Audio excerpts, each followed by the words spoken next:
এই মুহূর্তে গুরুত্বপূর্ণ সব আপডেট ও বাংলার সংবাদ দেখতে আপনাকে স্বাগতম। প্রথমে জানিয়ে দেব, দেশে ফিরছেন শেখ হাসিনা, কখন কিভাবে জানালেন দিন তারিখ।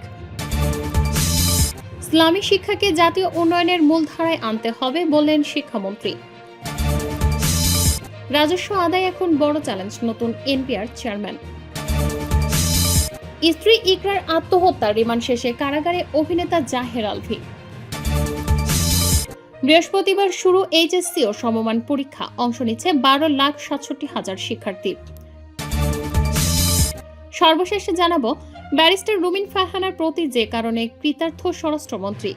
শিরোনাম শুনলেন, এবারে বিস্তারিত।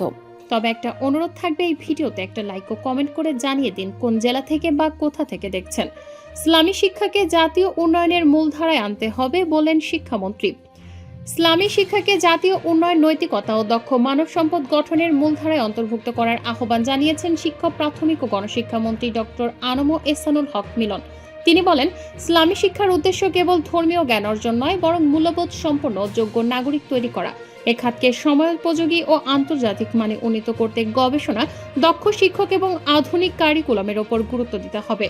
মঙ্গলবার 30 জুন রাজধানীর আন্তর্জাতিক মাতৃভাষা ইনস্টিটিউটে ইসলামী আরবি বিশ্ববিদ্যালয়ের অধিভুক্ত ফাজিল ও কামিল স্তরের শ্রেষ্ঠ প্রতিষ্ঠান প্রধান ও অন্যান্য শিক্ষার্থীদের অ্যাওয়ার্ড প্রদান অনুষ্ঠানে প্রধান অতিথির বক্তব্যে তিনি এসব কথা বলেন।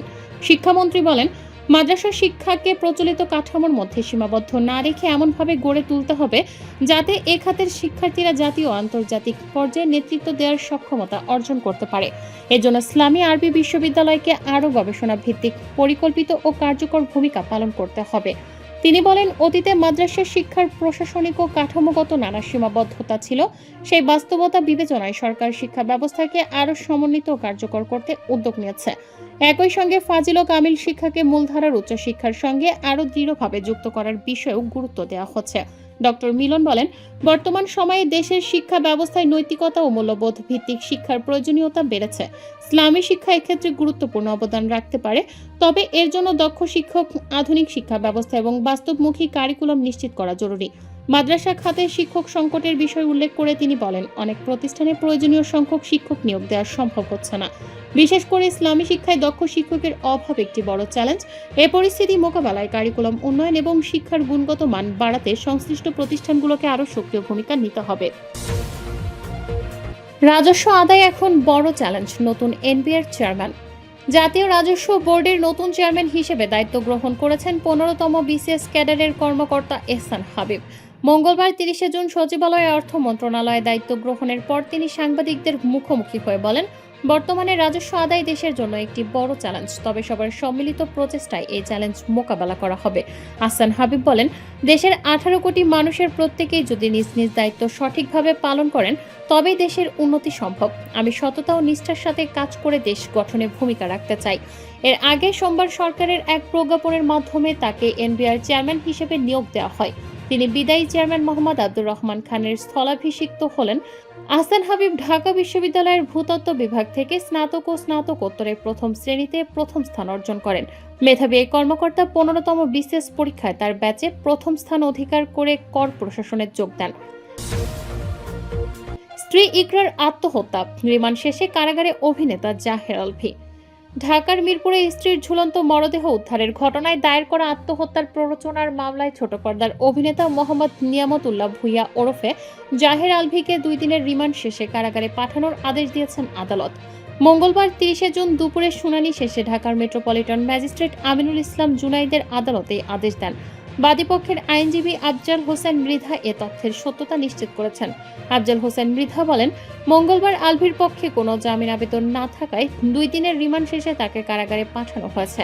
আমরা আদালতে বলেছি, এ ঘটনায় সুষ্ঠু তদন্তের জন্য আলভীর সঙ্গে আর যারা জড়িত তাদেরকে তদন্ত প্রতিবেদনে যুক্ত করা হোক।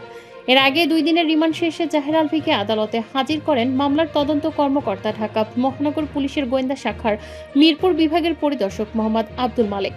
তিনি আসামিকে কারাগারে আটক রাখার আবেদন করেন। আবেদনে বলা হয়, গত 28 জুন স্বাস্থ্য পরীক্ষা শেষে আসামিকে ডিবি কার্যালয়ে নিয়ে বিভিন্নভাবে জিজ্ঞাসাবাদ করা হয়। জিজ্ঞাসাবাদে মামলার তদন্তে সহায়ক গুরুত্বপূর্ণ তথ্য পাওয়া গেছে। প্রাথমিক তদন্তে ঘটনার সঙ্গে তার সম্পৃক্ততার তথ্য মিলেছে বলে আবেদনে উল্লেখ করা হয়েছে। তদন্ত শেষ না হওয়া পর্যন্ত তাকে কারাগারে আটক রাখা প্রয়োজন বলেও জানানো হয়। বৃহস্পতিবার শুরু এইচএসসি ও সমমান পরীক্ষা, অংশ নিচ্ছে 12,67,000 শিক্ষার্থী। আগামী বৃহস্পতিবার 2 জুলাই শুরু হচ্ছে চলতি বছরের এইচএসসি ও সমমান পরীক্ষা। প্রথম দিন দেশের 9টি সাধারণ শিক্ষা বোর্ডে বাংলা প্রথম পত্র পরীক্ষা অনুষ্ঠিত হবে। একই দিনে মাদ্রাসা শিক্ষা বোর্ডের অধীনে আলিমে কোরআন মাজিদ এবং কারিগরি শিক্ষা বোর্ডের অধীনে এইচএসসি বাংলা দ্বিতীয় বিষয় পরীক্ষা নেওয়া হবে। সব বোর্ডে পরীক্ষা সকাল 10টায় শুরু হয়ে চলবে দুপুর 1টা পর্যন্ত। তবে পরীক্ষার্থীদের পরীক্ষা শুরুর অন্তত 30 মিনিট আগে কেন্দ্রে প্রবেশ করতে হবে। কেন্দ্রে প্রবেশ শুরু হবে সকাল 8:30 থেকে। এবছর নিয়মিত ও অনিয়মিত মিলিয়ে 11টি শিক্ষা বোর্ডে পরীক্ষায় অংশ নিতে ফরম পূরণ করেছেন 12,67,486 জন পরীক্ষার্থী। সারা দেশের 2,697টি পরীক্ষা কেন্দ্রে তারা পরীক্ষায় অংশ নেবেন। বোর্ড ভিত্তিক হিসাবে সবচেয়ে বেশি পরীক্ষার্থী ঢাকা বোর্ডে।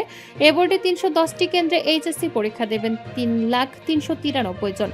রাজশাহী বোর্ডে 208টি কেন্দ্রে পরীক্ষার্থী 1,40,830 জন। দিনাজপুরে 212টি কেন্দ্রে 1,13,479 জন। যশোর বোর্ডে 240টি পরীক্ষা কেন্দ্রে 1,17,210 জন। চট্টগ্রামের 114টি কেন্দ্রে এবার পরীক্ষার্থীর সংখ্যা 99,688 জন। সিলেটের 96টি কেন্দ্রে 71,711 জন। কুমিল্লার 193টি কেন্দ্রে 94,802 জন। ময়মনসিংহের 111টি কেন্দ্রে 73,037 জন এবং বরিশালের 142টি পরীক্ষা কেন্দ্রে 58,664 জন পরীক্ষার্থী অংশ নেবে। ব্যারিস্টার রুমিন ফারহানার প্রতি যে কারণে কৃতার্থ স্বরাষ্ট্রমন্ত্রী। ব্যারিস্টার রুমিন ফারহানা আমার বক্তব্য মুগ্ধ হয়ে শুনেন, আমি খুব কৃতার্থ হলাম বলে মন্তব্য করেছেন স্বরাষ্ট্রমন্ত্রী সালাউদ্দিন আহমদ। মঙ্গলবার 30 জুন ত্রয়োদশ জাতীয় সংসদের দ্বিতীয় প্রথম বাজেট অধিবেশনে স্বরাষ্ট্র মন্ত্রণালয়ের বাজেট বরাদ্দ এবং এর ওপর আনা ছাঁটাই প্রস্তাবের আলোচনায় তিনি এ মন্তব্য করেন। এ সময় অধিবেশনে সভাপতিত্ব করেন ডেপুটি স্পিকার কায়সার কামাল। অধিবেশনে স্বরাষ্ট্র মন্ত্রণালয়ের জন্য 31,098,88,15,000 টাকা মঞ্জুরির দাবি পেশ করেন স্বরাষ্ট্রমন্ত্রী। এরপর বিরোধী দলীয় সংসদ সদস্যরা এই দাবি ছাঁটাই করে বরাদ্দ 1 টাকা করার প্রস্তাব দেন এবং দেশের আইন শৃঙ্খলা পরিস্থিতির তীব্র সমালোচনা করেন। একই সঙ্গে আইন শৃঙ্খলা পরিস্থিতির যথাযথ উন্নয়ন না করে মন্ত্রণালয়ের বরাদ্দ নিয়ে স্বরাষ্ট্রমন্ত্রীর সমালোচনা করেছেন ব্রাহ্মণবাড়িয়া 2 আসনের সংসদ সদস্য রুমিন ফারহানা। ছাঁটাই প্রস্তাবের আলোচনায় অংশ নিয়ে ব্রাহ্মণবাড়িয়া 2 আসনের সংসদ সদস্য রুমিন ফারহানা সংবাদ মাধ্যমের পরিসংখ্যান তুলে ধরে বলেন, গত মার্চ এপ্রিলে সারা দেশে 605টি খুন, 294টি ছিনতাই, 90টি ডাকাতি, 196টি অপহরণ ও 3,496টি নারী শিশু নির্যাতনের ঘটনা ঘটেছে। দেশে প্রতিদিন গড়ে 10টির বেশি খুন হচ্ছে।